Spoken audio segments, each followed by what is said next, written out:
But I will tell you this, if you were here yesterday and you missed something in the notes, let me know and I can drop you a copy of the completed notes, just not the video part. So just let me know. Okay. All right. So let us finish up the applications. And that's our very nice word problems. We're going to do another one of these mixture problems. And this is similar to the one that we did yesterday. And so I'm going to use the containers, and just to give you a quick refresher, in my containers, I put the percent on the top and the amount on the bottom. And so as I read through this problem, it says, how much of a 70% orange juice drink must be mixed? And there's my kind of key to tell me that it's a mixture problem. Must be mixed with 30 gallons of a 15% orange juice mixture to obtain a mixture that is 40% orange juice. So once again, these little words mixed and mixture, those are what are telling me this. This one is a little bit different than the one we did yesterday, because yesterday we had the total that we wanted to get, and today we're going to have part of it. So let's go through, and we know that we've got two containers that we're putting together to get a third container just by simply reading the problem. And so I have my two containers and my third container.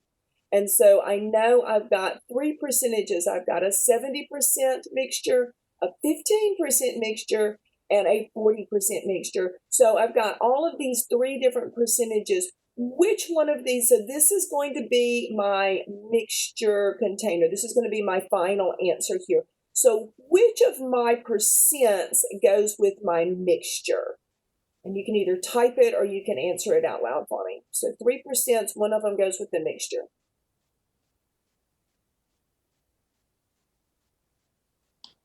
40%. Yep, 40% is going to go with the mixture. Excellent. I see it in both places. Fabulous. Okay, so that means that it leaves me with the 70 and the 15. It really doesn't matter which one I put in which container.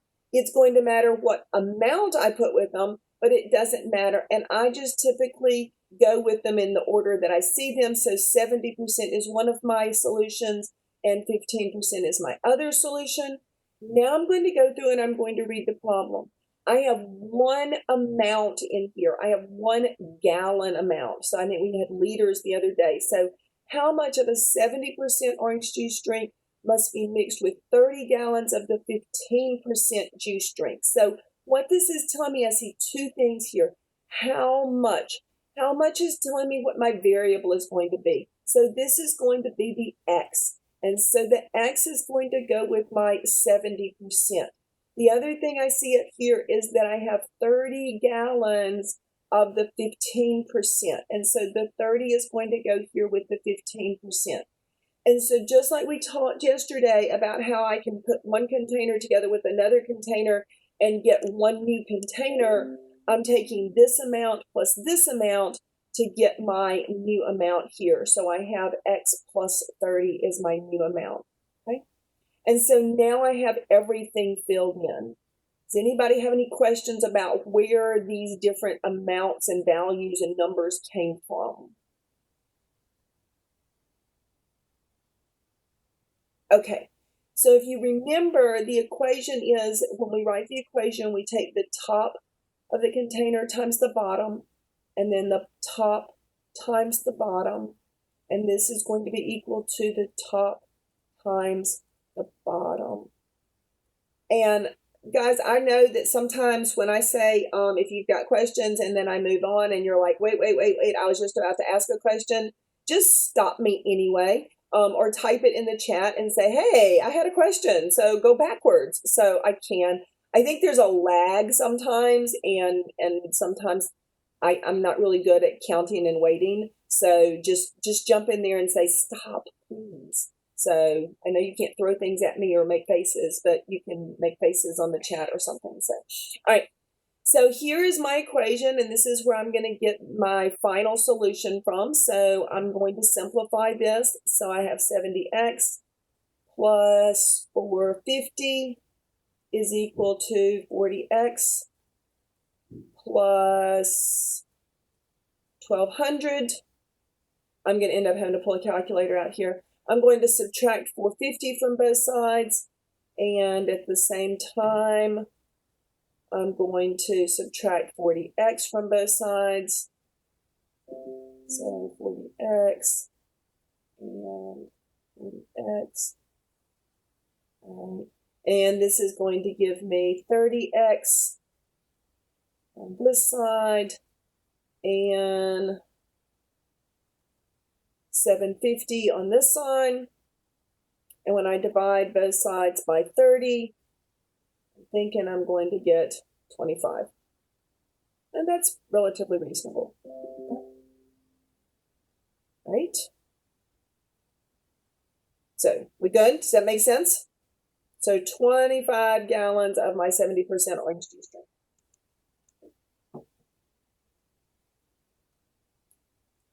All right.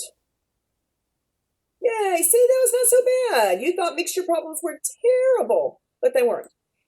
Again, I mentioned yesterday that if you learn to use the chart, the box and everything, that's perfectly fine. There's nothing wrong with that. You should end up with exactly the same equation to solve.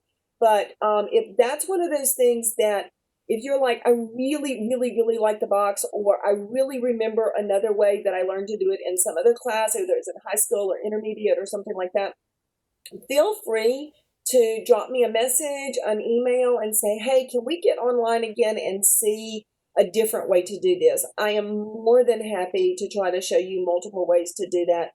I just kind of found out that in the long run, it's more confusing if I show you like 5 different methods to do one problem to everybody. But if you've got something that you really kind of struck a chord with you somewhere and you're just not quite remembering how to do it, feel free to ask. It's super easy to go back and show you one more way to do that. So just ask. Okay? All right. So this next problem has James borrowing some money. So he borrowed $4,000 to buy a used car. He borrowed some of the money from a bank that charged 8.5% simple interest. So we're talking about something we really haven't talked about yet, so we've got to do that. And the rest of it he borrowed from a friend. Gotta love the friend who charges more than the bank does. Charged 10% simple interest. The total interest for 1 year for the 1 year loan was $362.50. How much did James borrow at each rate? All right. So the first thing I notice in this problem is it is talking to you guys about simple interest. And that is something that we have not talked about yet. So I am going to use a chart for this problem, but before I do anything else, I'm going to remind you of a formula that you've probably seen before, and that is that interest is equal to principal times rate times time, okay? And so kind of write it out over here in words. So the interest on something borrowed is equal to the amount that you invest, or the principal, times the rate, that's the interest rate, times the length of time. So how many years, okay? So in this problem, we can simplify this formula a little bit because it is a 1 year loan. And so that means that T is equal to 1. And that makes life a little bit nicer for our particular problem. So we're going to simplify this formula to be I is equal to principal times rate, okay? Now, the one thing you do need to note is that rate must be written as a decimal, okay? So we have to have that percent written as a decimal. So I'm going to start by drawing a box. And again, I'm going to kind of cheat here because I can make a pretty box. Normally, I can't make a pretty box. I don't draw well at all. So some of you know that. And so here is my box, my chart, and let's see, trying to give myself some space to write a bunch of things. Okay. All right. So we're going to start with the fact that we're going to have a principal, we're going to have a rate, and this product is going to be equal to the interest. I like my last column to be interest because I just think it makes life a little bit nicer. So it's flip-flopped from the way that we usually write the formula, but this is my end result, my end goal, okay? The other thing we're going to have to do is we're going to have to label these. And so this is going to be the bank. And this is going to be the friend. And then finally at the bottom, we're going to have a total. Now we're going to be missing one of these totals. And so the column for our rate is not going to have a total. And the reason for that is we don't have a total interest rate. We've got an interest rate for the bank. We've got an interest rate for the friend, but there is no such thing as a total interest rate. So just keep in mind, we're not going to have anything in that box, right? So now I'm going to go through and I'm going to try to fill in these amounts. So I do know that for the bank, I have an 8.5% interest rate. So if I take 8.5 and I translate it into a decimal, remembering that my decimal is this number divided by 100. So, or I can think of as moving my decimal 2 places. So 0.085. That means my 10% is going to translate. So again, my decimal point in 10 is right here behind. So I move it 2 places. And so I get 0.10 or just 0.1. You can use either one of those. Some people like to put that 0 there because it helps them to remember they had 10%. Either way is okay. It's perfectly fine. So now here's what I want you to do. I want you to take, hopefully you've drawn your chart out now, and you're taking fabulously wonderful notes. And so you've drawn your chart out, and I want you to put 4,000 and then the 362.50 into blanks. Do it in pencil in case you make a mistake and you can erase it. And then we're going to talk about which blanks you put them into. I could just do it for you, but you're going to pay more attention if you put it in the wrong place and then I have to show you how to get it right. So, or if you put it in the right place and you go, yes, I got this. So, okay. All right. So tell me if 4,000 is the amount that I borrowed, or is it the amount of interest? You can either type it into the chat or you can say it out loud. So 4,000, is it the borrowed amount? It's the borrowed amount. Yep, it is the borrowed amount. So the borrowed amount is the principal. And so it is the total that was borrowed. So we're going to put that down here in 4,000 under this. So that means that $362.50 is the total amount of interest. And it actually tells us that in the problem. So sometimes going through and reading that problem and just kind of breaking it apart helps us out a great deal. Okay. So now we have to figure out what's going to go in each of these. Now, the problem did kind of indicate to us, it said, how much did James borrow at each rate? So it doesn't matter which one you call X, but we're going to call one of these amounts X. And so I'm going to make X the bank amount. Now, notice one thing I didn't do. I didn't come over here to the side and say, hey, X is the amount borrowed from the bank.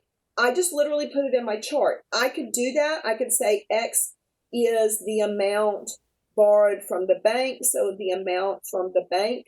But I don't have to actually write that statement on there. If I filled out this chart, I can go backwards and see what the chart goes with, what the X goes with. So this is like the mixture problem we did yesterday. I know the bank amount is X. I know the total amount is 4,000. And so in order to get the amount from the friend, I'm going to say it's 4,000 minus X. Okay? So on the previous problem, I'm going to backtrack real quick. If I know part, I add the two parts to get the mixture or the total amount. If I know the total amount, then I'll let X, and then I'll do 4,000 or that total amount minus X. Okay? All right. So now to get this last column, and this is actually where our equation is going to come from, I multiply. So I have 0.085x. Here I have 0.1 or 0.10 times 4,000 minus x. And I have my total. So I'm going to take the amount, and I'm going to kind of make this look kind of a little bit funky here. But I want you to see this. This is going to be this amount plus this amount. is equal to this amount. So that's how I'm going to get my equation. I know that was kind of weird. So I'm going to have 0.085x plus 0.1 times, I just lost my zero there, it's fine, you can do either way, is equal to 362.50. And then we have our equation. So before I go solving this, does anybody have a question about how I got to this equation?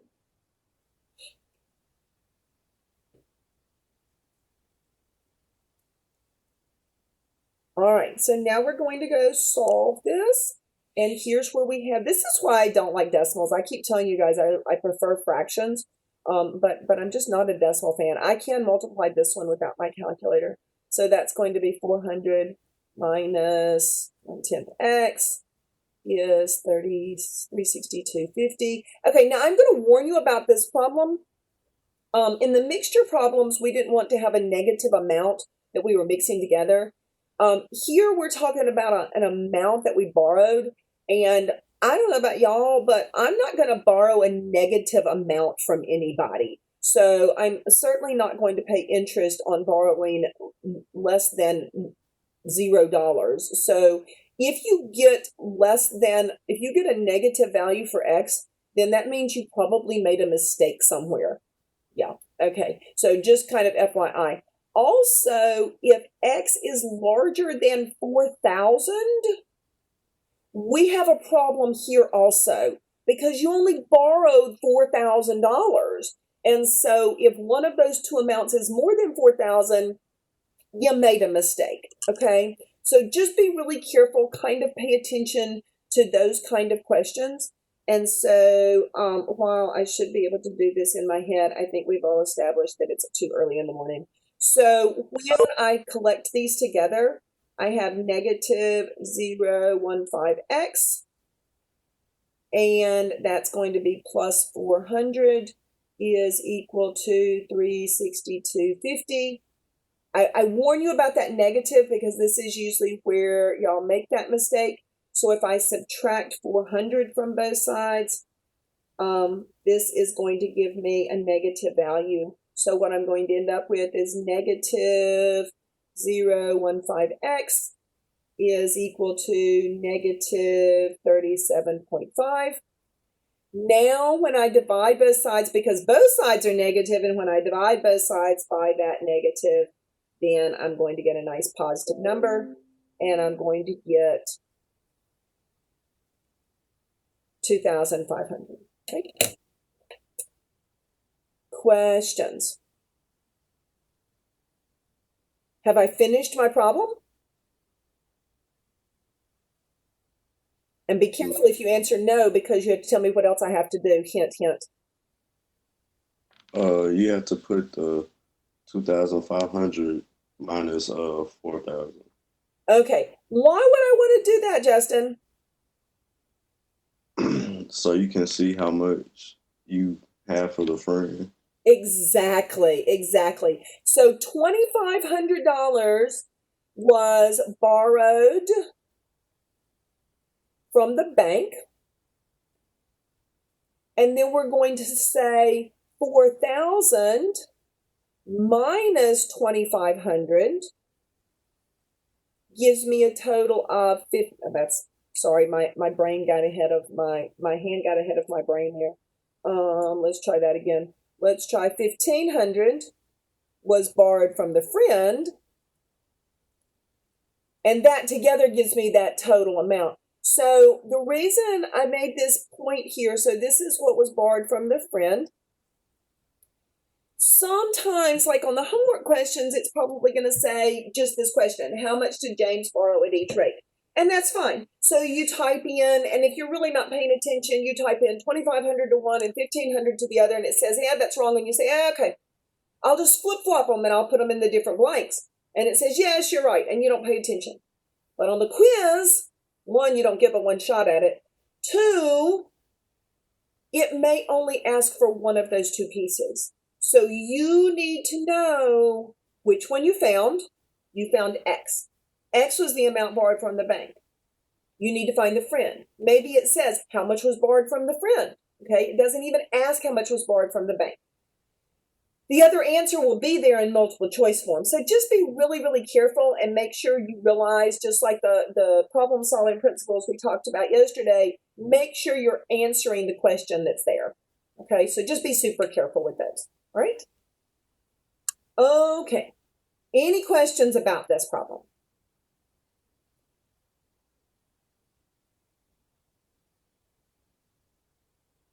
All right.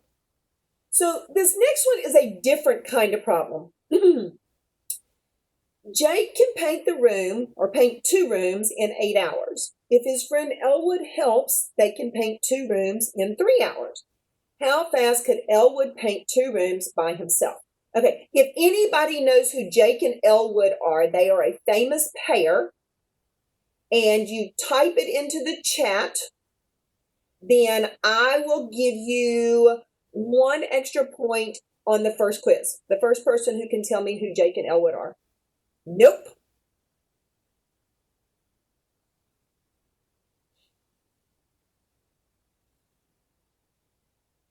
There you go. There you go. They are the Blues Brothers. Excellent. Very good. So there you go, Blaine. So Jake and Elwood are the Blues Brothers.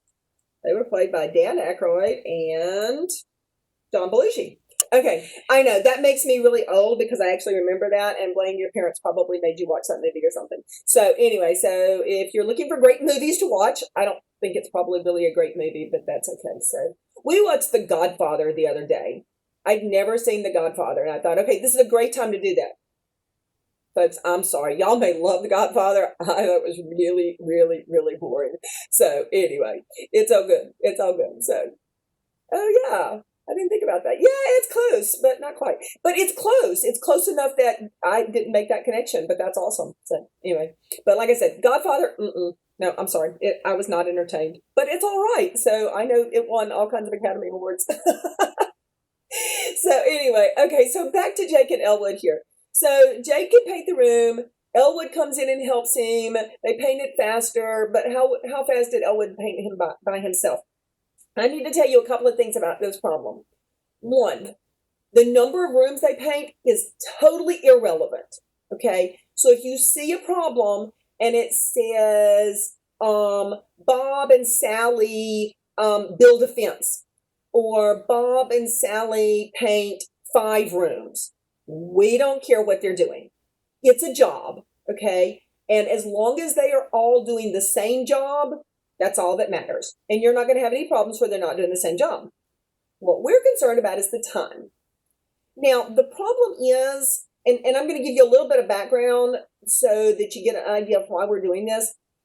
They don't paint at the same rate, okay? So we need to compare how much of the room they can do in 1 hour, because that's kind of helps us put everything into perspective. So I'm going to give you a little formula that works for all of these problems, okay? And it looks like this. So we have 2 people that are doing a job, and then they're doing it together. And all of these, what I call work problems. So this is a work problem. And in the work problems, we have 2 people. We have person A, person B, and together. And so we're going to write an equation. It's going to be 1 over person A's time. So person A's time. Okay. Plus 1 over person B's time, and we'll translate this into Jake and Elwood in a second, is equal to 1 over together time. Right? There's actually a couple of ways to do these work problems. This is my favorite because I think it's so super straightforward and easy. Okay? So Jake, so we're going to translate this into 1 over Jake's time plus 1 over Elwood's time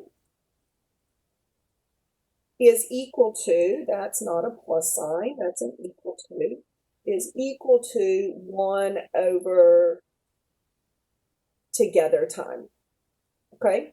So I know that Jake can do this job in 8 hours, so 1/8, plus how fast could Elwood paint? Elwood is my X, okay? You want to make a note up here. X is Elwood's time.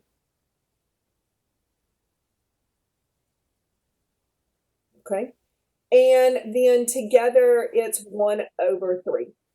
And now I have an equation like we solved at the end of section 1.1, which I can turn into a linear equation. And I'm going to do that by using a method we talked about yesterday. Does anybody remember what I need in order to solve this equation where I have x's in the denominator and other things in the denominator? Does anybody remember what I need? Common denominator? Yep, I need a least common denominator. And my least common denominator in this case is going to be 24x. Don't forget the x on there. I do need the 8 and the 3, and I need the x in there. So I'm going to multiply everything up here by 24x. And I'm going to actually go through and write this. So I have 24x over 8 plus 24x over x is equal to 24x over 3. And I'm going to simplify this. And so now when I simplify this, 8 divides into 24, and it's going to leave me with a 3x, plus x divides out completely, and I get 24, all right? And here, 3 divides into 24 and leaves me with 8, and so I equal to 8x, okay? And so now I'm going to solve this, and I'm going to solve it by subtracting 3x from both sides, and I get 24 is equal to 5x. And somebody's going, I think we made a mistake. We shouldn't have a fraction. No, we can have fractions in this. Sorry, guys, I'm sorry. I know, y'all like things to come out to be nice whole numbers, but I don't know. The last time I tried to actually do something in an exact amount of time, it didn't work. So x is equal to 24/5. 24/5 is almost 5 hours. Read the question blank really carefully. So it may want you to write the answer as a fraction. So 24/5 hours is how long it took Elwood to paint the 2 rooms.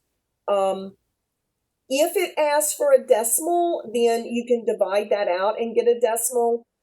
It's 4 4/5 hours. It's 4.8 hours if you want a decimal. So read the question blank. It will tell you what format it wants it in. It's probably either going to be this improper fraction or it's going to be a decimal.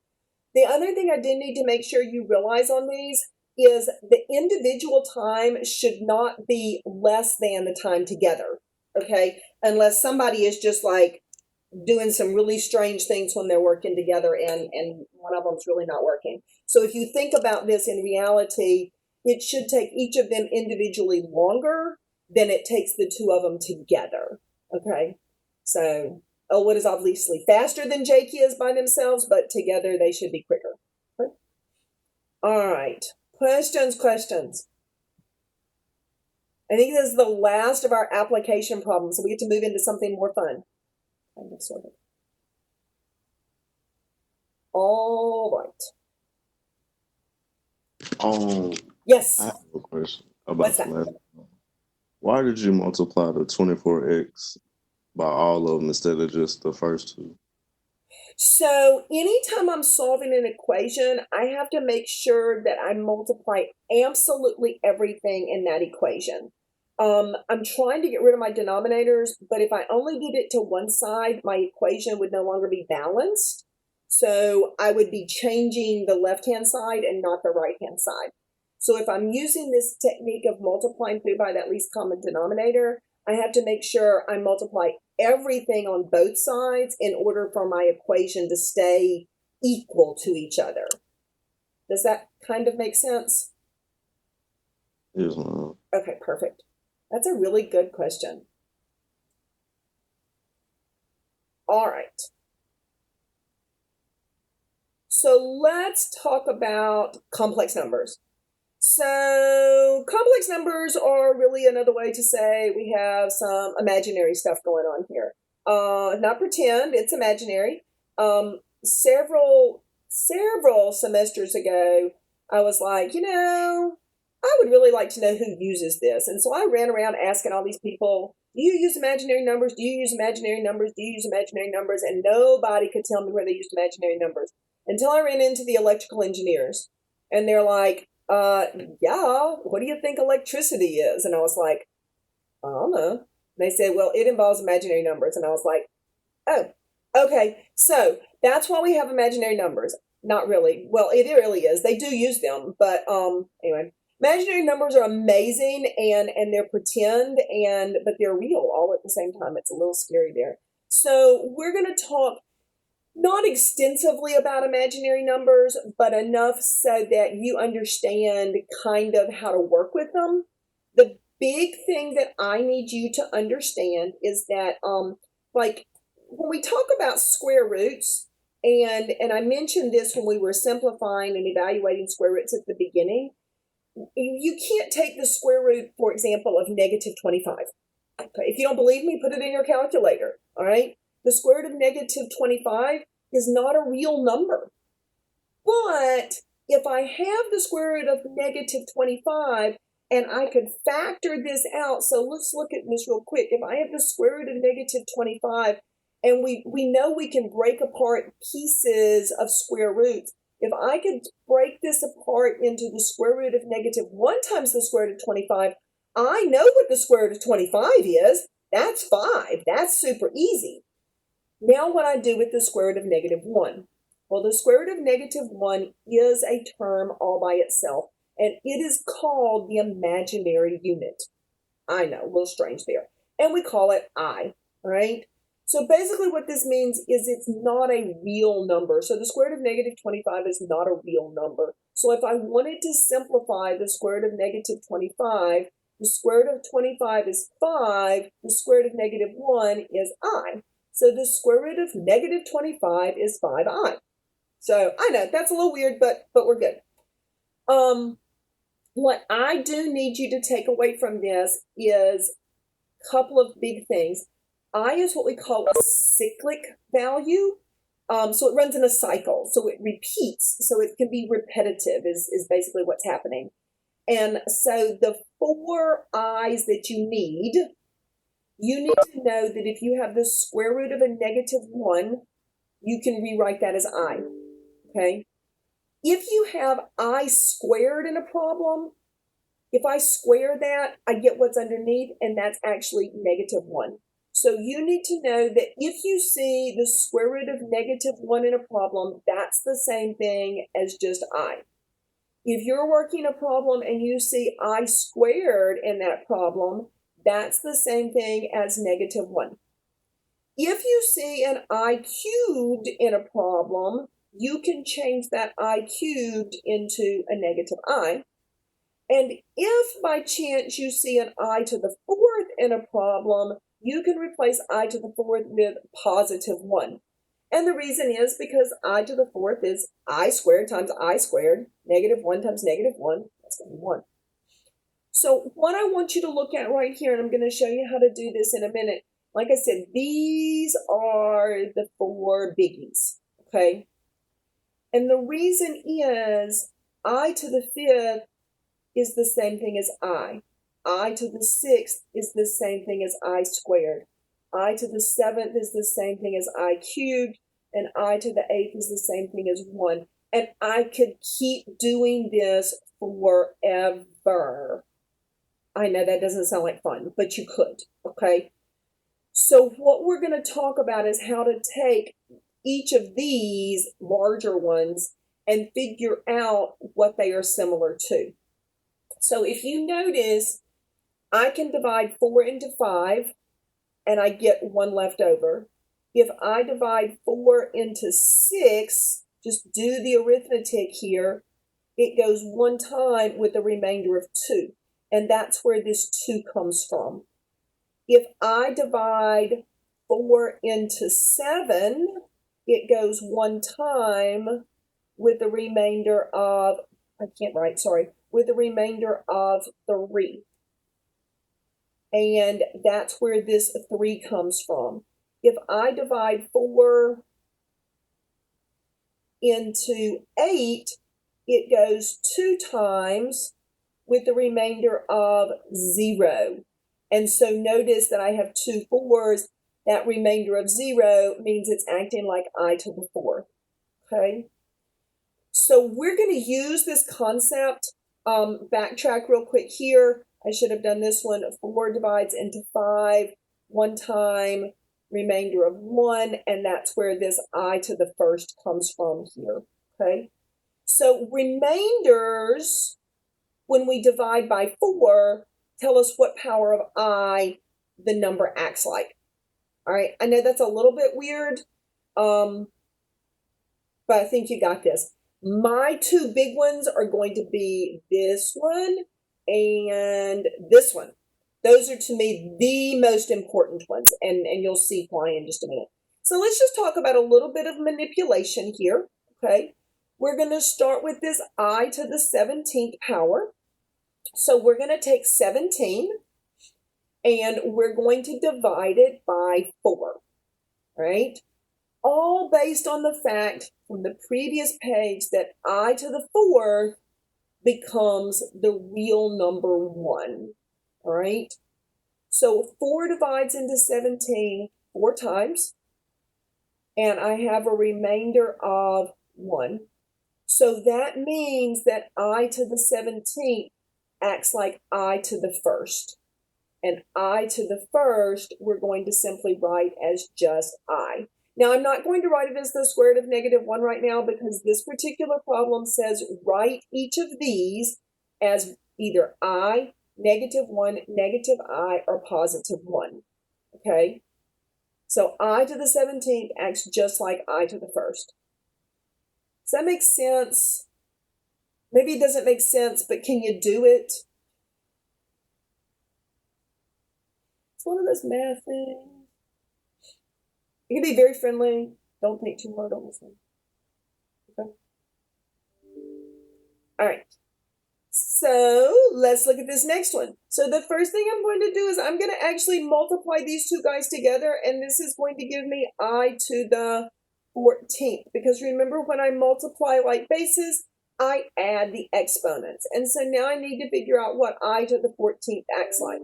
So I'm going to take 4 and divide it into 14, right? So 4 divides into 14 3 times. And this is going to give me a remainder of 2.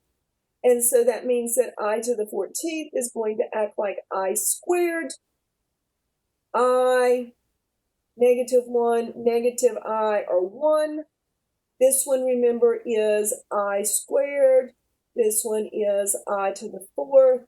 And so I'm going to rewrite this as -1. Questions?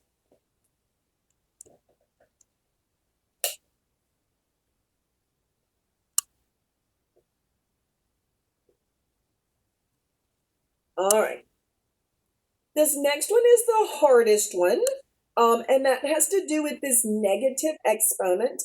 I don't like negative exponents, and so in order to work this problem, the first thing I have to do is I have to rewrite this as 1 over I to the positive 7th power. And then I'm going to have to, that I to the positive 7th power is just a little bit strange. I want to multiply this, trying to figure out the best way. If you remember, we talked about rationalizing the denominator. And so essentially, if I have an I in the denominator, I want to rationalize it. And I can always do that by multiplying by I over I. Okay? I'm just telling you, it's always going to work that way. It's a little bit different than just the regular rationalizing the denominators, but it will always work. So as if I have an I to a power in the denominator, okay, doesn't matter what that power is, multiply it by I over I. And so this is going to give me I to the 8th in the denominator and I to the 1st in the numerator. Well, I to the 8th, if you remember, acts just like I to the fourth, and so it acts like 1. And so I have I over 1, and we don't ever write anything over 1. We just write our final answer as I here. I know this coming. I've got this. This is the hardest stuff we do right now. It's going to be easier from here on out.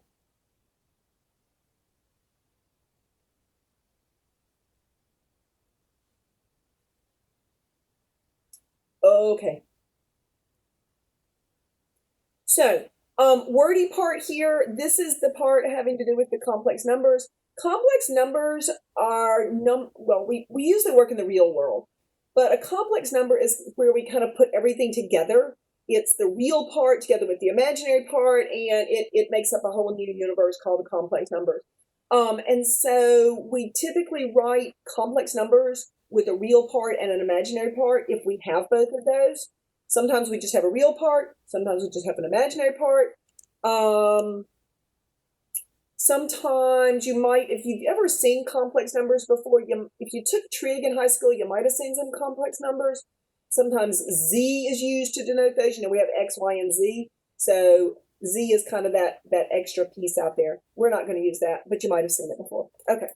So we are going to try to, though, write these. If it says write your number in standard form for a complex number, this is standard form for a complex number.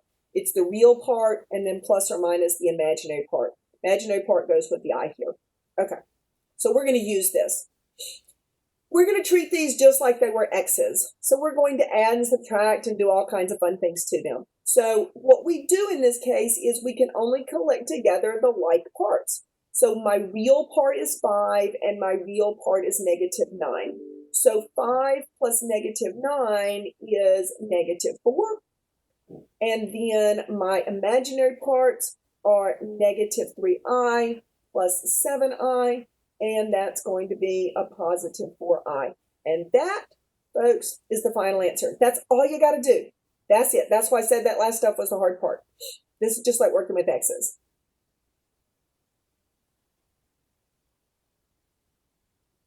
Now, number 5, we've got to be careful because we have this minus sign here. So the first thing I'm going to do is I'm going to rewrite this. So I have 12 minus 7i, and then I have -8 minus 4i.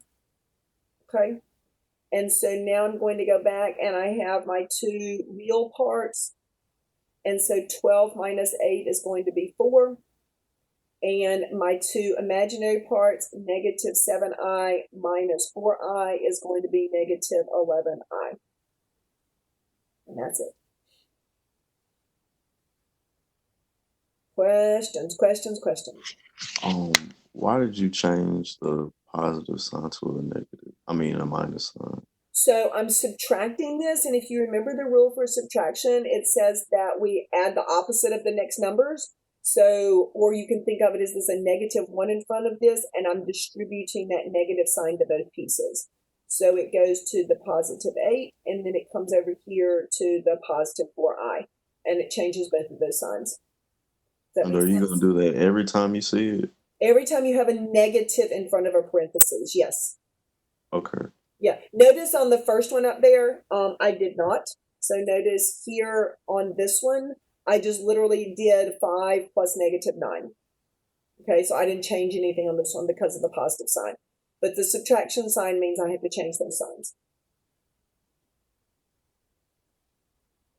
All right.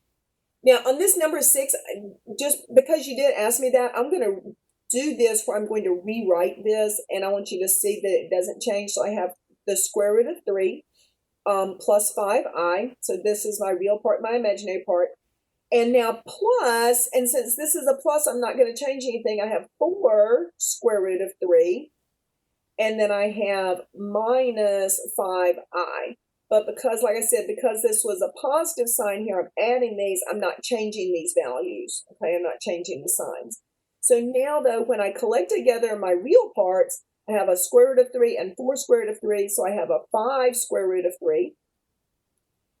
5i plus -5i becomes 0i. All right. Now,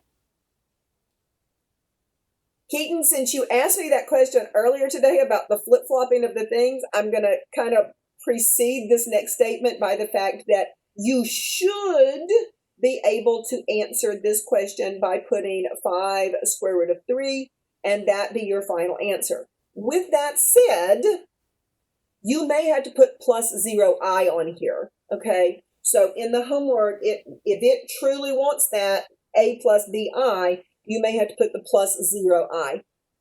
Put it in there. It's not going to hurt anything. It should accept either one of these answers, but I thought it would accept either form of that multiplication problem too. So apparently I don't know always what its brain is thinking. So, all right, so just be careful on this one and know that. Okay. All right. So just like with real numbers and with polynomials, we can also multiply these complex numbers. And we're going to multiply them just like we did with the binomials and the polynomials when we were working with those. We're going to distribute this. So 3i is multiplied times both pieces here. And so we're going to distribute this. And so I'm going to have the 3i times 7. And I'm going to have the 3i times 5i. And so when I do this, 3i times 7 is going to be 21i. And when I multiply the 3i and the 5i, now be careful here, I am going to get 15i squared. But if you remember, I can't leave it with an I squared, because I told you on that very first page of this, I squared is what? Somebody help me out. What's another way I can talk about I squared?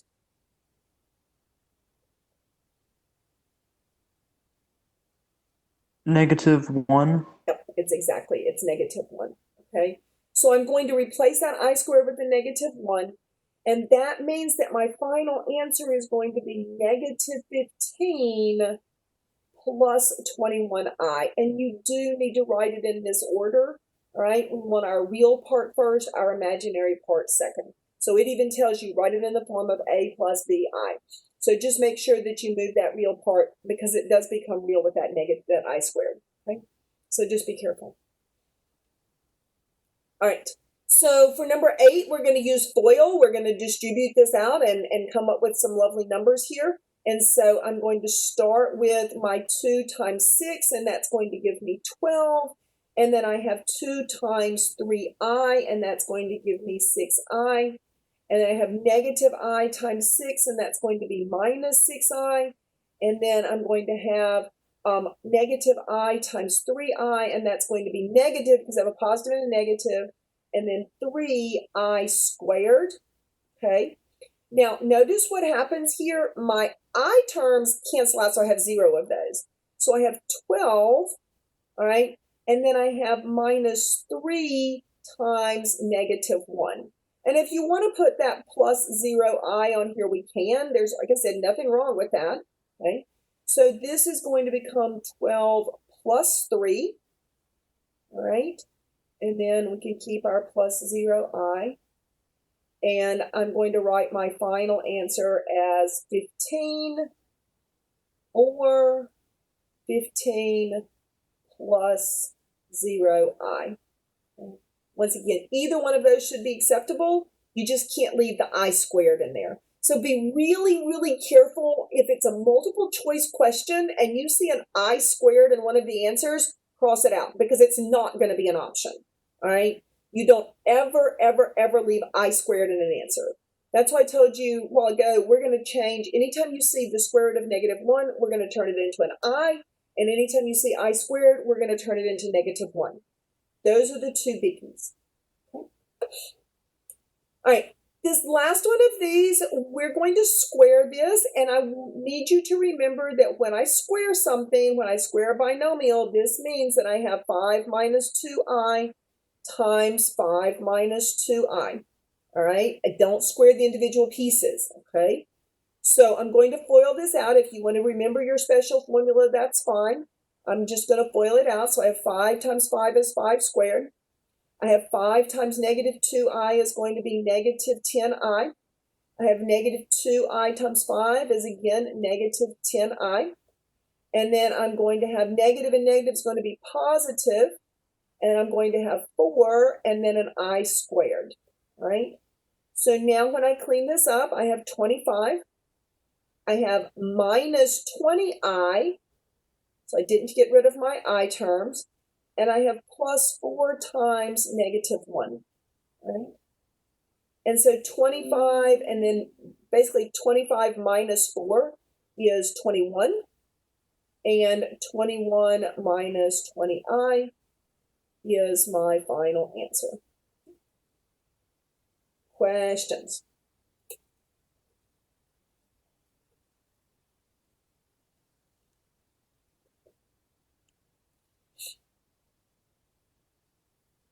All right. Yep. Last thing we're going to do with these negative, or these square roots of negative numbers, is we're just going to talk about simplifying them, and that's going to lead us into using the quadratic formula, which is what we're headed to next. And that's part of why we do this right now, because it kind of flows nicely. I did one of these while ago with the square root of negative 25. So because I just really thought it was important for you to see that then. But this is just another illustration of how I can break this down. So if I have the square root of a negative number, I can split this into the square root of negative 1 and then the square root of that number. And I simplify that square root if possible, and then I have an I times that. So in this case, I have the square root of negative 1 and the square root of 36. So this is actually going to be I times 6, but that looks so stinking awkward, and so we write this as 6I. I like the number to come first and the I to come second, if possible. If you still have a square root in the answer, I would put the I in front of the square root. It just keeps you from doing crazy things when you type it into MyLabs, okay? All right. So, square root of negative 8 becomes the square root of negative 1 times the square root of 8. 8 is one of those that we can simplify. 8, remember, is 2 times 4, and 4 is 2 times 2.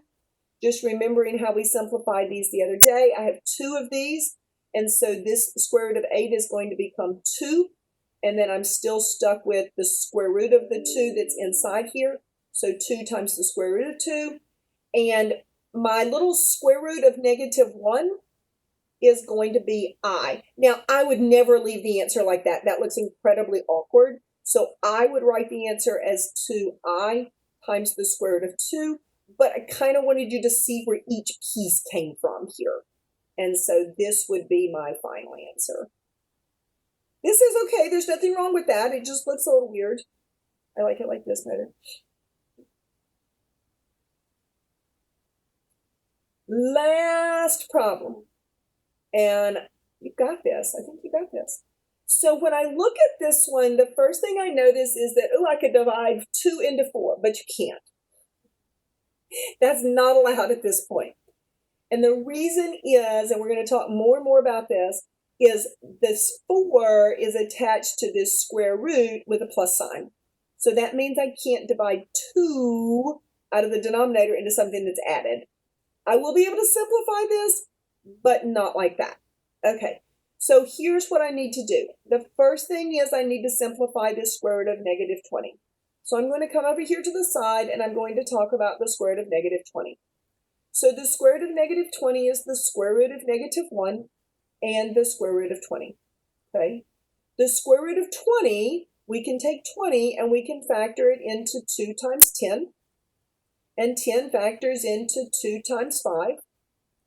And so maybe by now we could say that this is 2I times the square root of 5. Okay, so we've got 2 2's. That's what's going to come out in front. Square root of negative 1 is I. I'm stuck with square root of 5. Okay. So hopefully we're good there. And if not, just like wave at me or throw something at me or yell in the chat or something. Okay. Ah! I'm going to yell at y'all. Sorry, I didn't mean to. That's a 2I times the square root of 5. And all of this is over 2. All right, so I'm not quite done, even though I've cleaned that up, and I don't like the square root of a negative number. I just don't like to leave the square root of a negative number. So now I need to simplify this, and I can do this by splitting this into two pieces. And so this becomes negative 4 divided by 2, and it becomes plus 2i square root of 5 divided by 2. And now I can simplify that. So that's going to be a negative 2 plus I times the square root of 5. And that, folks, is my final answer. Yay.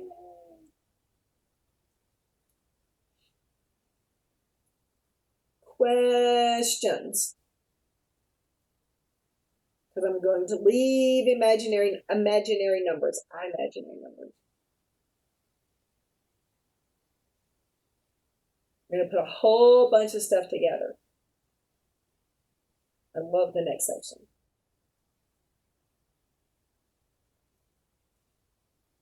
Okay. I'm beginning to think some of you guys have gone to sleep on me.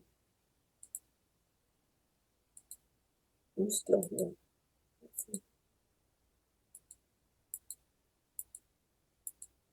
I'm going to pick somebody and see if you're awake. Anastasia, are you awake? Anastasia. Ma'am. Okay, I was just making sure you were still there. I'm just trying to find y'all. Let's see.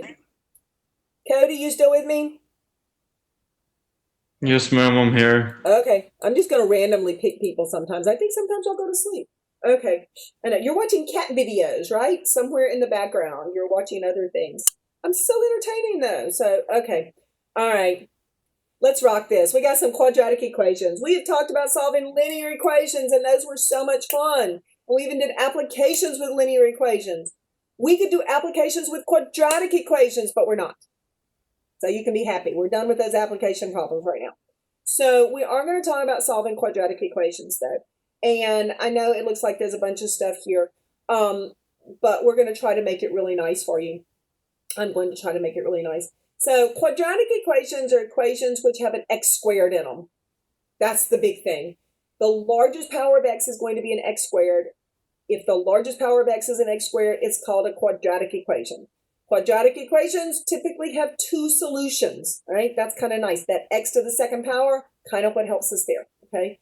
So we can put a quadratic equation in what's called standard form by taking everything to one side and setting it equal to 0. And that helps us to solve these. We're going to talk about 4 different ways to solve quadratic equations. And you have probably seen at least 3 of these 4. Some people haven't seen completing the square, but we'll talk about how to do that. So factoring is usually what most people have seen for solving quadratic equations. And that's also called the zero product property. Because we factor something, set each piece equal to 0, and we solve for x. So if you don't know how to factor, it's going to make it really hard to solve these by factoring. But I'm going to give you an option as to how to do that. The next method is the square root property. Okay, and that's just, it's kind of a very special group of equations that we can solve that way, and we'll talk about which ones. The last 2, completing the square and the quadratic formula, are probably the most amazing formulas in all of kind of basic algebra. And that is because they will solve absolutely every quadratic equation you've ever run across, and some other things too. The quadratic formula is probably the most popular one. A lot of people don't like completing the square. I'm going to show it to you because we're going to need it for some other things later on. But right now, just know that the first 2 methods solve some quadratic equations. The last 2 methods solve every quadratic equation, even the ones that factor. I had a student one semester who was like, I stink at factoring, so can I solve everything with the quadratic formula? I said, sure, go for it. And they did, and they got them all right. It was pretty cool. Okay? All right. So I'm not really an advocate of that because I think factoring is important, but it is an option. So, sometimes you have options. So let's talk about some stuff. Okay. So the zero product property, and I'm not going to give you a whole lot of background here, but it has to be set equal to 0. Okay? So the zero product property is all based on the fact that if 2 numbers are equal to 0, the product is equal to 0, One of those numbers has to be 0, guaranteed. So we start every problem, every quadratic equation that you want to solve, start off by setting it equal to 0, okay? And then we'll figure out where to go from there. If we can't factor it, then we'll do something else. But we're going to start off with that equal to 0. So for problem number 1 here, I have an x squared plus 7x is equal to 0. Life is good. It's set equal to 0. Can I factor this? Absolutely. I am going to look for a greatest common factor. What is the greatest common factor here of these two numbers?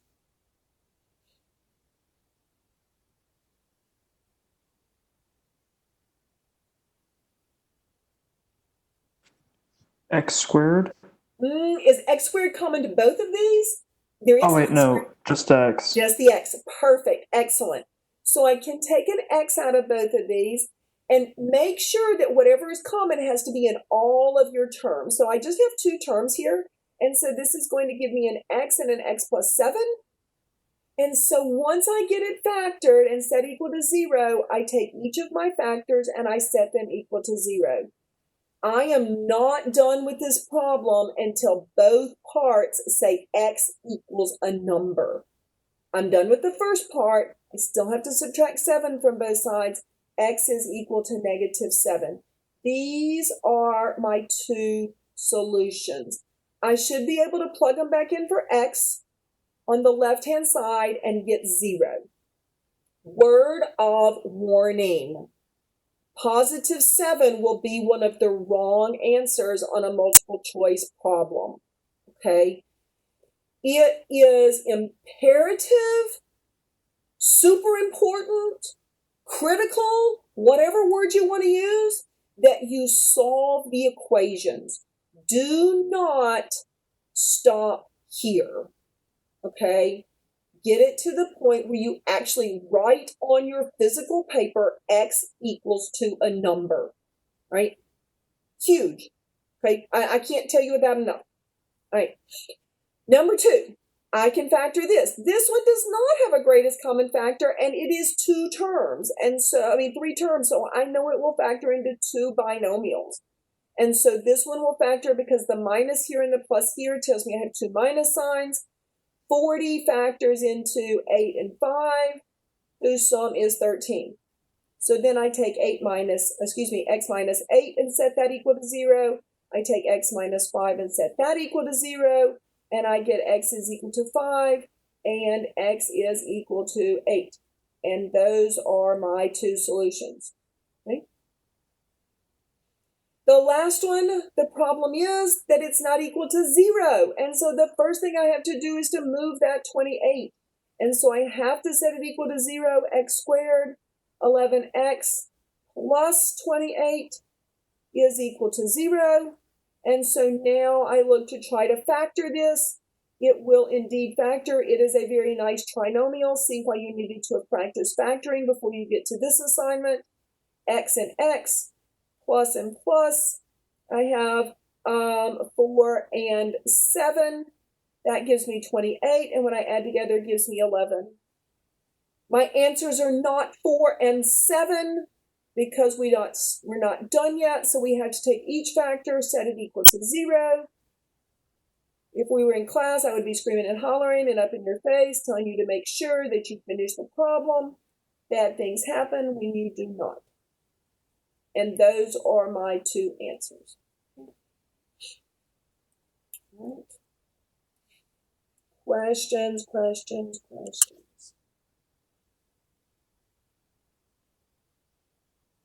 Most people like factoring. They remember solving equations by factoring. So that looks kind of familiar. So. The square root property solves now obviously if you can't factor a quadratic, then it doesn't solve by factoring, and so that's why it only solves some of those. The square root property is the same kind of thing. You can only solve some problems using this property, and we're going to talk about which ones. So typically the square root property we use if we just have an x squared and a constant, okay? So we start off with it equal to 0, but we don't want to leave it set equal to 0. So this is the one where we don't end with it. We don't solve it by setting it equal to 0, okay? We solve it by setting x squared equal to the constant. So what I'm going to do is I'm going to add 81 to both sides. So what makes this one special is there's no x term in here, okay? Once I have x squared equal to a constant, here's the property I'm going to use. I'm going to take the square root of both sides. When I take the square root of x squared, I'm left with an x. When I take the square root of 81, I have positive or negative square root of 81. And the reason I have a plus or minus, one, this 2 tells you I have two solutions. The other thing is, so when I finish this, let's go ahead and get this. I have positive 9 and negative 9. I can also list them, so I can say my answers are negative 9 and positive 9. Question, if I square negative 9, I still get 81, right? And so 81 minus 81 is 0. So that's why I have to have both the positive and the negative, okay? Be careful, all right? Be careful, okay? I don't always do this, but kind of an alternate for this particular problem, and it's not the square root property, is I could actually factor this into x plus 9 and x minus 9, and then I could solve it by setting each factor equal to 0. Sometimes I really prefer that because it keeps you guys out of trouble and you don't forget you have two solutions. But it's really kind of a personal preference there. I'm not going to dictate which one you do, which one you use. Okay. In fact, on the quizzes, sometimes it'll say, hey, do this using this particular, I don't really care. If you want to use the quadratic formula in a few minutes when I show that to you on every single problem, go for it. It's amazing. So it really doesn't matter what method you use, even though sometimes the homework tries to kind of nudge you in a direction.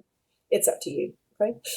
Now, this one has a parentheses squared, and so I can use the square root property on something that has a parentheses squared rather than just an x squared, and I need to show you how to do this. Again, I don't want it set equal to 0. I want to move that 7 over there. So step 1 is to take this and leave it as x minus 3 squared and set it equal to positive 7.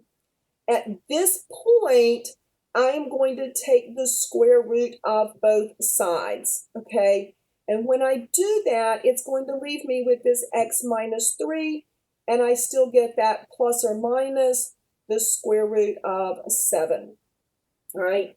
And this is just a way to get rid of that parentheses, and we'll actually use that when we talk about completing the square in a minute, but that's where this whole concept comes into play. So now on this one, and I usually tell students at this point to make two equations. X minus 3 is equal to the square root of 7, and x minus 3 is equal to the negative square root of 7. It keeps you out of trouble, all right? And I'm trying so hard to keep you out of trouble. So I solve this by adding 3 to both sides. So I have 3 plus the square root of 7. And here I add 3 to both sides, so I have 3 minus the square root of 7. I like to put the number in front of the square root. It really doesn't matter. If I were to list these, I could say x is equal to 3 plus the square root of 7, comma, comma, 3 minus the square root of 7. So, as I'm listing my answers. An alternate way to do this is to say 3 plus or minus the square root of 7, and that lists both answers together. Sometimes that palette will come up, that plus or minus symbol will come up on the palettes when you're typing in answers. Sometimes the directions will say separate your answer by commas. You just have to pay attention to those directions. Questions?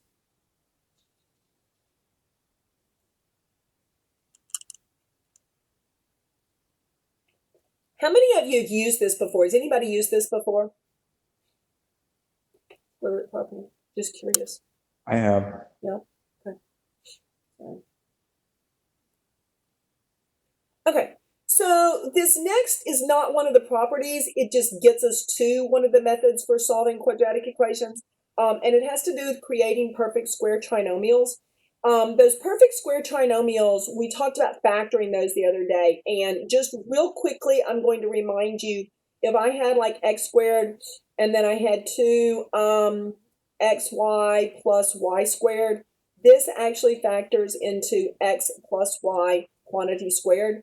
And that other special property was x squared minus 2xy plus y squared that factored into x minus y quantity squared. Those were those little special properties for factoring that I mentioned to you.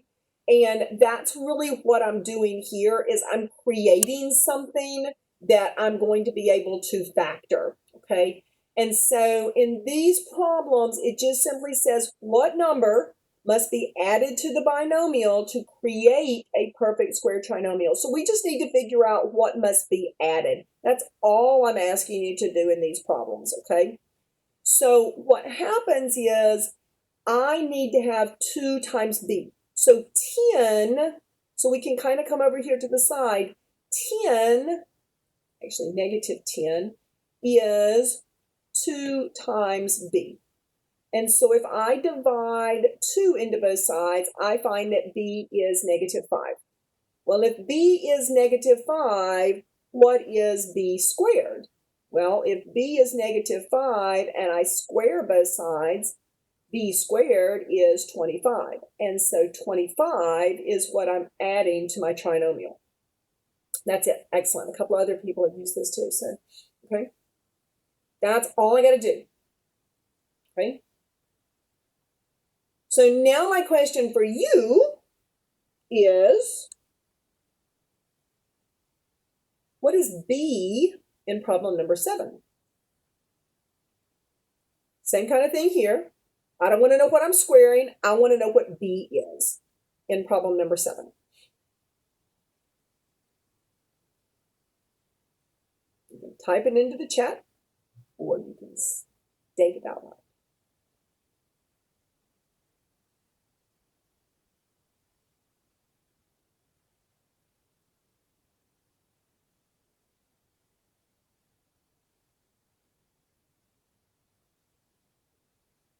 Okay, we'll start with 2b is equal to 18.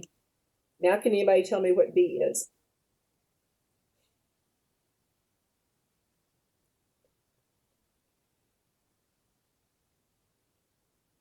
Nine. 9, exactly. And so if b is 9, then b squared is 81. And so I'm adding 81. Now I'm going to actually take these one step further. All I wanted to do in the first part was answer the question that was here. I want you to take these a step further, and I want to talk about what this factors into. So the factored form of what we have for this one is going to be an x minus, and it's going to be 5 squared. So it's x and b and quantity squared. Okay, so I've got that minus in there, and so that's x minus 5 quantity squared. For this one, it's going to be x plus 9 quantity squared. Okay, so that's the factored form. That's the same thing as having x minus 5 times x minus 5, or x plus 9 times x plus 9.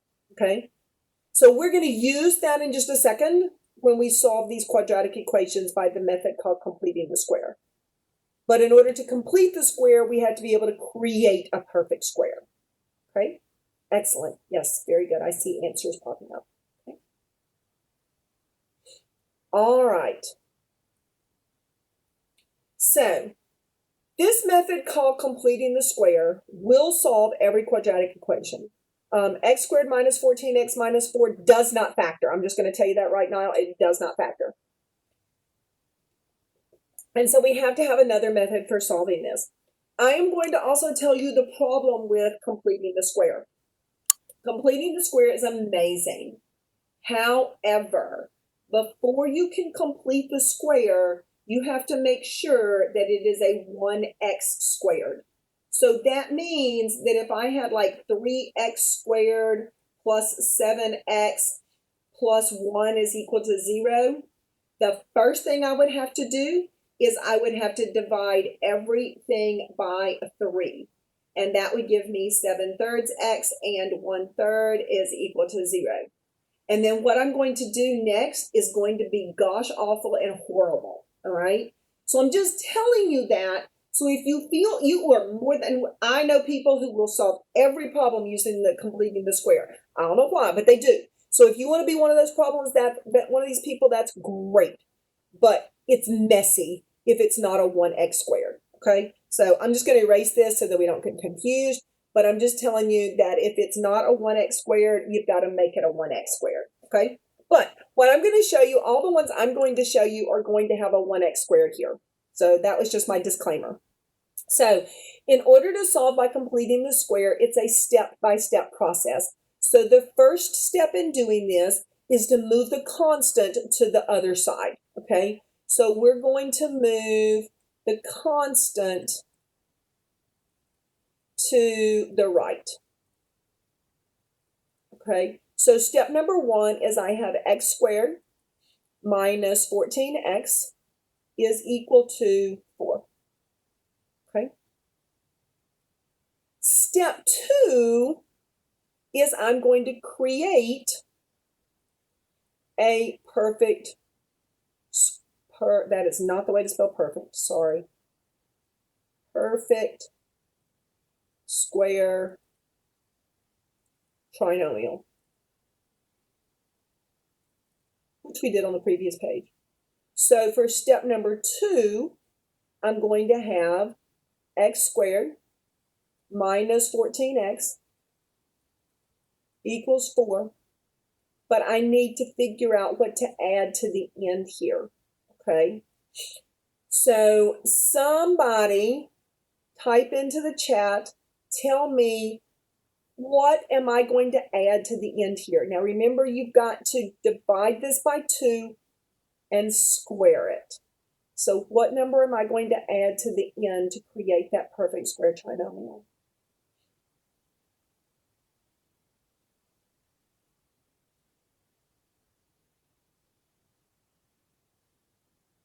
Perfect. Yep. It's going to be, so I take half of this, I get 7, and I square it, and I get 49. Now, here's the catch, okay? Somebody asked earlier, and I don't remember who it was, why I did something to both sides. Well, here's another case where I have to do something to both sides. If I add 49 to the left side, I have to add 49 to the right side, or my equation is no longer balanced, okay? So it's out of whack, and I can't solve it. So I've done that. The next step is to factor the left side and simplify the right side.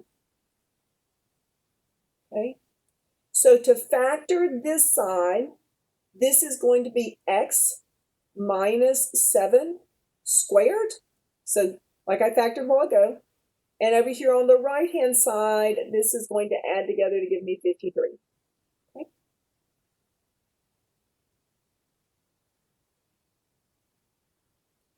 All right. Questions?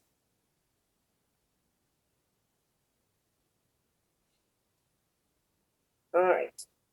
So now the last step in this process is going to be to solve it. And we're going to solve it using that square root property. Okay. So we're solving using the square root property. Okay. And so last step, we take the square root of both sides, and I get x minus 7 is equal to plus or minus the square root of 53.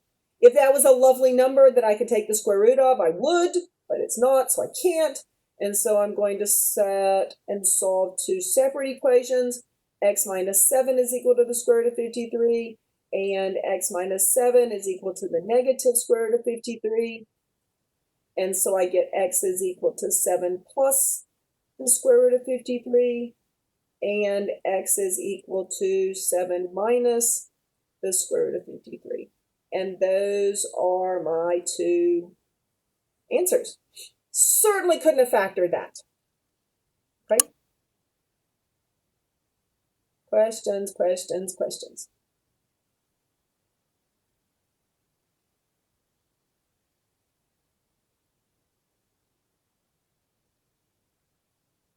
Okay, now, with that said, if you don't ever want to use that again to solve a quadratic equation, you do not have to. Because some lovely person a really long time ago took this standard form of the quadratic equation, completed the square on it. In other words, they went through this whole process with A's, B's, and C's instead of numbers, and they came up with this quadratic formula. So if you never or ever wondered where the quadratic formula came from, it is what you get if you complete the square using A, B, and C instead of numbers on that general quadratic equation. And it is amazing. Absolutely, simply amazing. It's beautiful. All right. And yes, I expect you to learn it. I know. It's so pretty. You got this. You can do it. Okay. So the one thing that we do have to do, and okay, so I'm not going to sing and I'm not going to make anybody sing for me, but if you Google search, if you've never heard the quadratic formula song, if you do a Google search after class, quadratic formula song, there's some super cute YouTube videos out there that they sing the quadratic formula to the tune of Pop Goes the Weasel.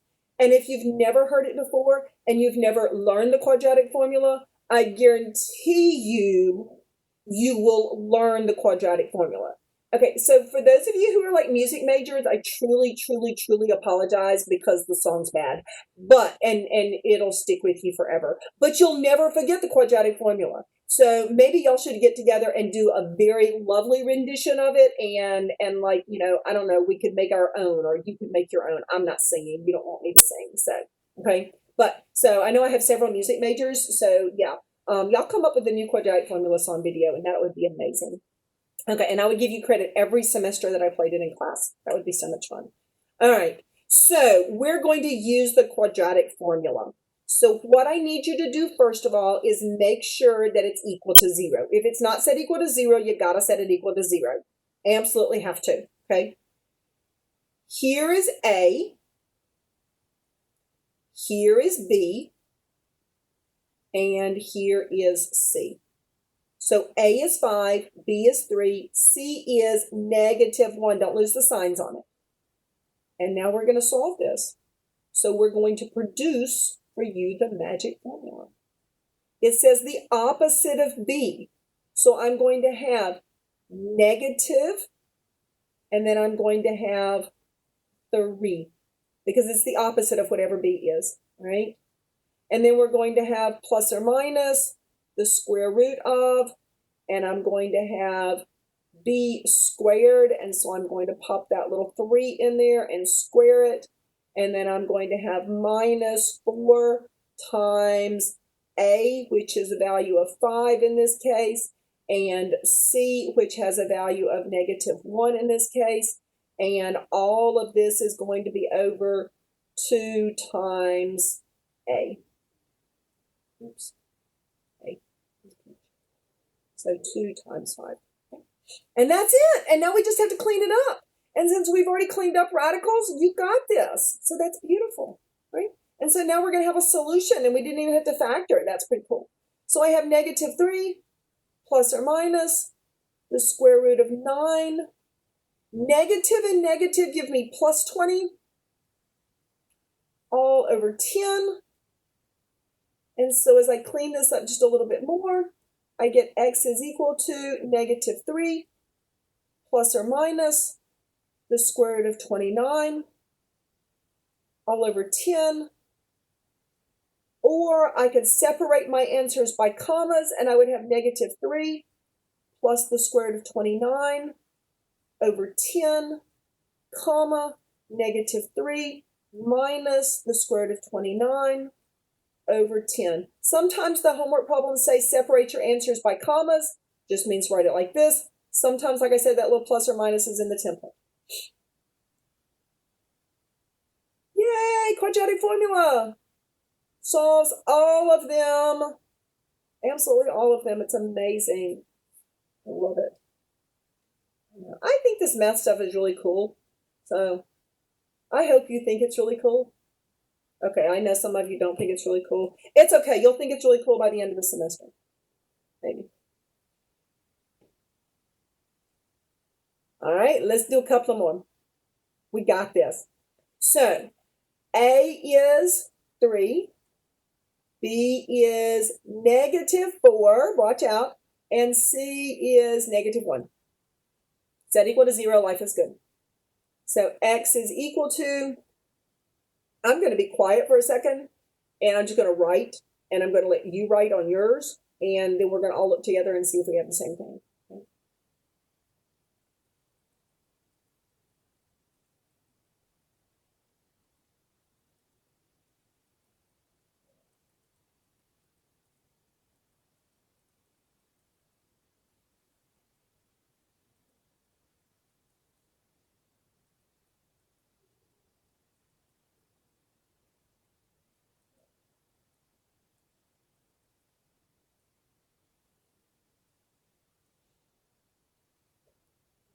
All right, hopefully you've gotten to this point.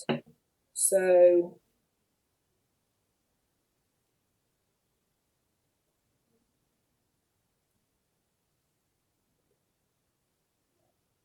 anybody got a problem to this point? Because I'm about to do some fancy footwork in algebra.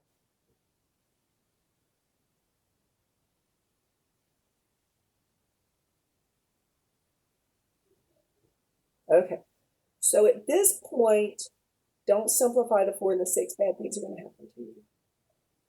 So I can add these together. I get the square root of 28 over 6. If you were to type this into MyLabs, and it would tell you, hey, you got the right answer, but it's the wrong form. Okay, so here's what we have to simplify. You've got to simplify the square root of 28. So come over here to the side, 28. 28 factors into 2 times 14. 14 factors into 2 times 7.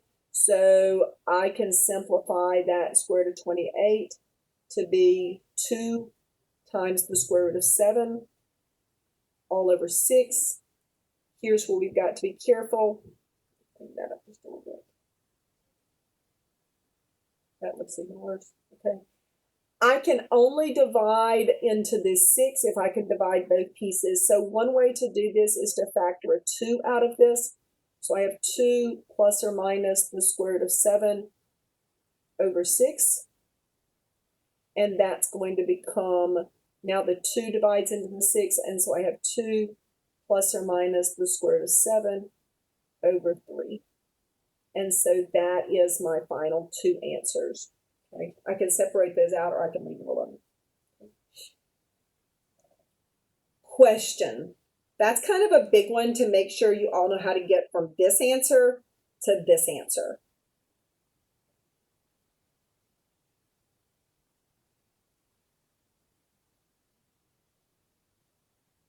You'll have questions when you do your homework, and you miss it. You send me an email.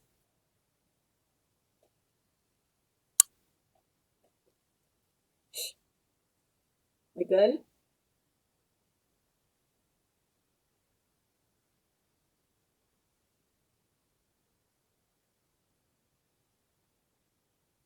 Okay. Somebody who's not answered a question, and if somebody doesn't answer, I'm going to pick on somebody.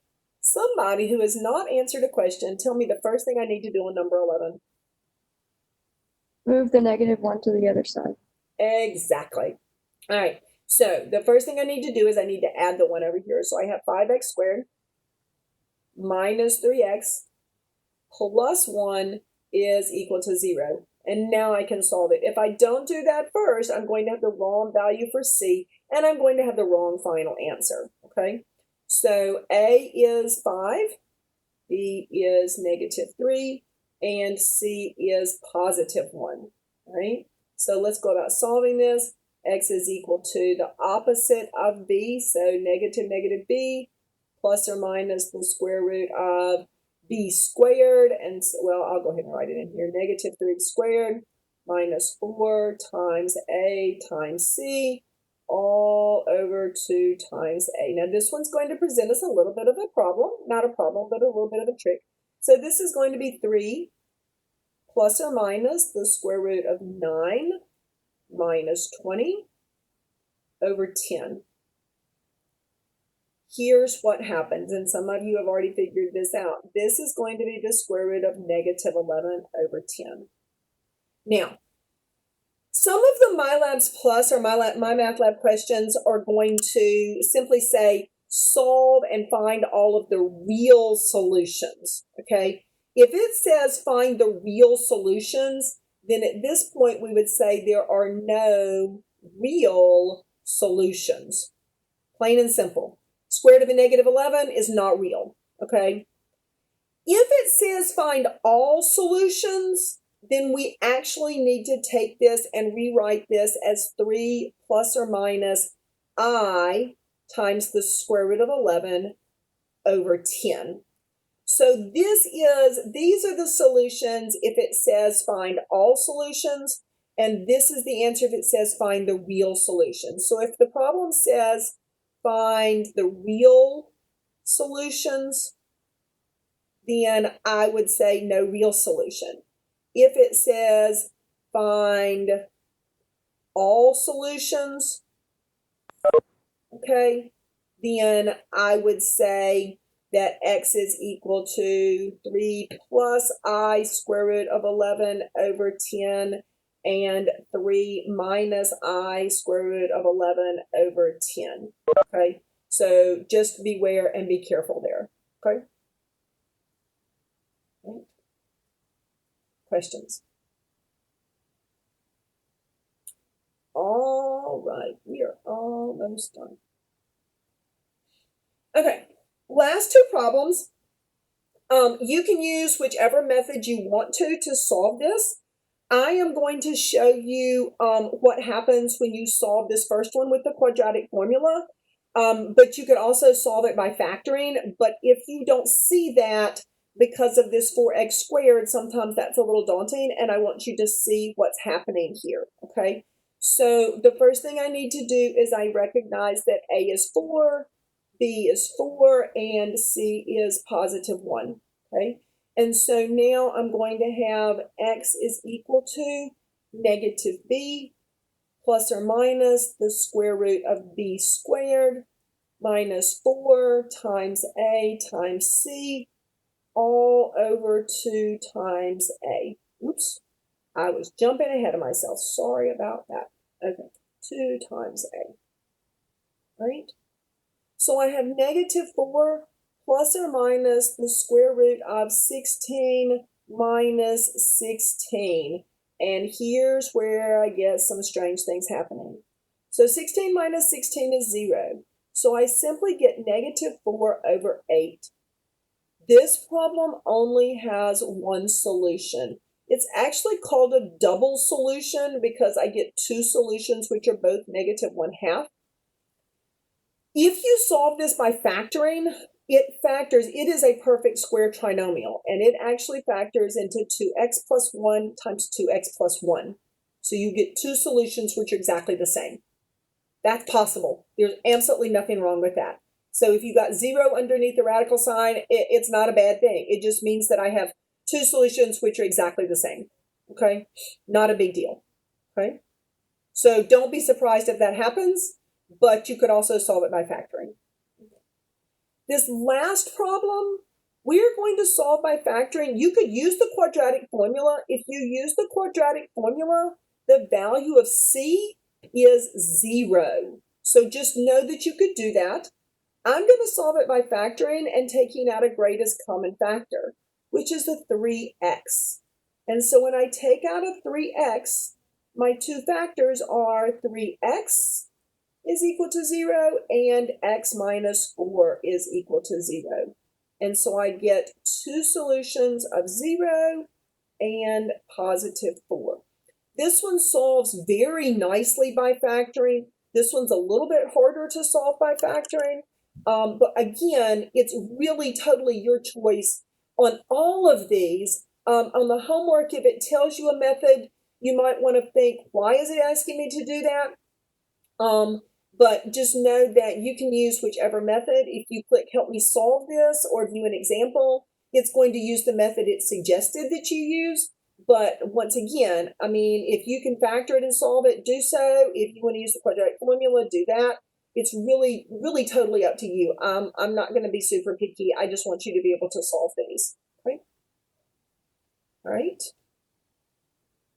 Okay. So I'm going to do just a real quick check out because we are done with this. If you want to stick around after I check out, if you want to stick around and ask me questions, then that's perfectly fine. I'll be glad to stick around. If you want to work on homework and send me emails, that is good also. But I'm just going to do a real quick check out and make sure folks are still here. Clarence, are you still with me? You can type in an answer if you need to. Clarence bugged out on me. Not good. Okay. Kaylin, are you still here with me? Yes, ma'am. Okay, perfect. Excellent. Carfaith, are you still here with me? Yes, ma'am. All right. Annie, are you still here with us? Yay! Excellent. Blaine, are you still here with us? Yes, ma'am. Perfect. What about Justin? Mhm. Okay, I was gonna say I'm coming after you, Justin. Anastasia. Here. Okay. Is Alasia still here with us? Yes, ma'am. Wonderful. We never did get Kira. Jacob, you still around with us? Yeah, I'm here. Perfect. Maddie. Yes, ma'am. Yay. Amber. Yes, ma'am. I'm here. Perfect. Caitlin. Yes, ma'am. Yay. Aubrey, we never had. Keaton, you're still here. Yes, ma'am. And Cody. Yes, ma'am. Yay. I'm so proud of y'all. Only a few people have disappeared on us. It's okay. So anyway, I want to make sure because you are getting a bonus quiz for coming to class. I want to make sure you get credit for it. So, and that you actually do that. So anyway, sometimes I'll just kind of check at the end. So anyway, all right, guys. If you've got questions, like I said, stick around, ask me, drop me an email if you start working on stuff. Don't forget, make sure you do that homework and quiz. Don't forget to take the quiz twice. It's always good practice. And it's due at 11:59 p.m. this evening. Y'all have a beautiful, lovely day. The sun is now shining. Maybe the rain has gone away. So y'all have a good one. Bye.